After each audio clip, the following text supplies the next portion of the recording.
의사진행 발언해 주시기 바랍니다. 네, 자료 제출 요구인데요. 대검찰청이 김영한 충북도지사 불기소 결정서 제출을 거부했습니다.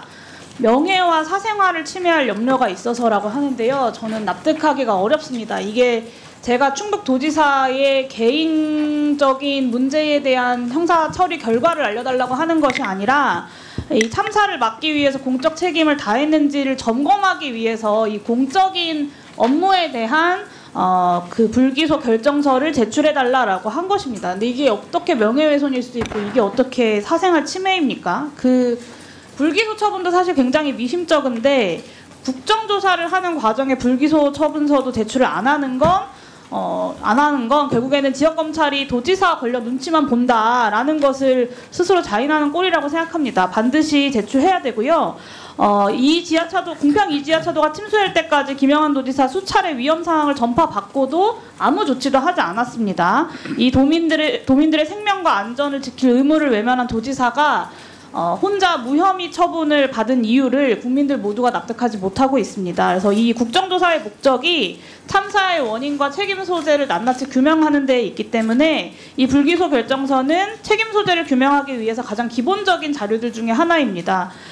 이 국민의 생명을 최우선으로 하겠다라고 하는 새로운 정부가 출범한 이후에 치루어지는 오송참사 국정조사인 만큼 제대로 진행이 되어야 되고요. 그러기 위해서는 이 도지사에 대한 기본적인 자료가 제출이 되어야 합니다. 오늘 오전 회의 마치고 오후 회의 시작하기 전까지 대검찰청에서 이 불기소 결정서 반드시 제출할 수 있도록 위원장께서 조치해 주시기를 요청드립니다.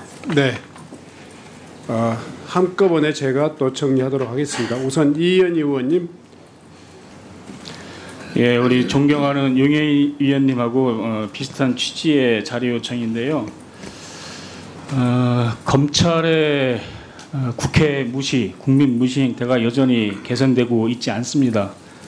이번 국정조사는 2년 만에 국민적 요구에 의해서 그 진상을 다시 조사하기 위해서 개최가 됐는데 관련해서 도지사의 불기소 이유서와 수사 경과 그리고 도지사 수사 검토 자료 목록 그리고 수사 기간에 대해서 자료 요구를 했는데 수사 자료도 아니고 그 검토 자료 목록을 요구했는데 이게 어떻게 해서 사생활 침해가 되는 건지 도저히 이해가 되지 않습니다.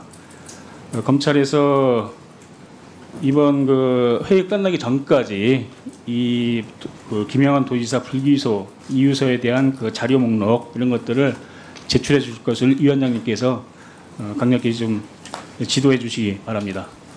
네. 정춘생 의원님 의사진행 발언해 주시기 바랍니다. 위원장님 기회를 주셔서 감사합니다. 같은 취지의 내용입니다. 이번 사건은 중대재해처벌법이 제정이 되고 나서 시민재해 관련된 첫 번째 기소 사건입니다. 그런데 이 분명한 사건의 진상을 분명히 규명을 하고 책임자 처벌을 위해서는 이게 어떻게 수사가 되고 기소가 됐는지 그 과정이 필요합니다. 우리 의원실에서도 불기소 이유 통지서를 제출할 것을 요구했지만 사생활 침해할 염려가 있다는 이유로 대검은 제출을 거부하고 있습니다. 심각하게 국회의원들을 저는 무시하고 능욕하는 일이라고 생각합니다. 국회 증감정법에 의하면 국가안보, 특히 극히 예외적인 사유를 제외하고는 원칙적으로 모두 자료를 제출하도록 되어 있습니다. 이 사건의 진상규명과 원인규명 그리고 책임자 처벌을 위해서는 왜 충청북도지사만 불기소했는지 중대재해처벌법에 의해서 불기소했는지 우리는 알아야 합니다. 이유 통지서를 오늘 오후 회의 전에 반드시 제출해 주실 것을 요청드립니다. 위원장님 조치를 부탁드리겠습니다. 네, 유성권 의원님 의사진행 발언해 주시기 바랍니다. 예, 저도 같은 취지인데요. 불기소 결정서를 반드시 회의에 공개되고 그것을 가지고 논의가 좀 필요하다는 생각입니다. 그래서 요청을 드리고요. 두 번째로 이제 그날 충북도지사의 행적에 대해서 그 시계열로 정리해서 자료를 제출해 주시기 바랍니다. 네, 마지막으로 우리 이광희 의원님. 네, 청주성구의 이광희입니다.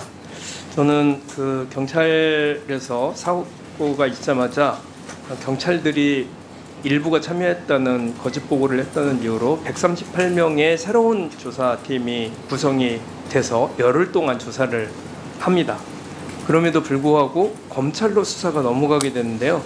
그러면 열흘 동안 했었던 수사 기록이 남아 있는데 그 수사 기록을 주지를 않네요. 그리고 그 수사 기록하고 그 다음에 경찰 쪽에서 검찰로 넘어갔었던 그 사건 의견서, 그 다음에 수사 기록, 요거를 좀 주시기를. 그래서 그 의문이 풀려야 왜 경찰이 아니고 검찰이 이 수사를 담당하게 함으로써 김영환 도지사와 이범석 시장이 중대재해처벌법 수사에서 빠지게 됐는지를 알 수 있는 결정적 자료라고 생각을 하기 때문에 요 자료를 좀 주시기를 부탁드립니다. 이상입니다.